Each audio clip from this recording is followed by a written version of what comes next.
Good morning, Kael. Good morning, Pastor John. Hello, Attorney. Good morning Yes, po. good morning po, Pastor. Yes, Attorney Yusinko, ano po yung naging obserbasyon nyo kahapon sa ginanap po na hearing po ng House Committee on Justice? It was pretty obvious to me na hirap-hirap yung Committee on Justice to balance, no? To balance the judicial and political aspects of the process. No? Kasi likas na walang judicial temperament yung mga mambabatas natin, ano? Yung talagang natural na lumalabas yung mga political leanings nila.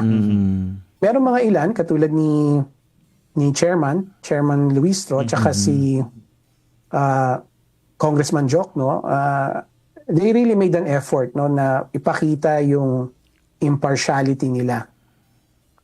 But karamihan dun sa mga miyembro, talagang hindi maiwasan na magkaroon sila ng political leanings na nilalabas. So that was my overall impression doon sa proceedings. But so far,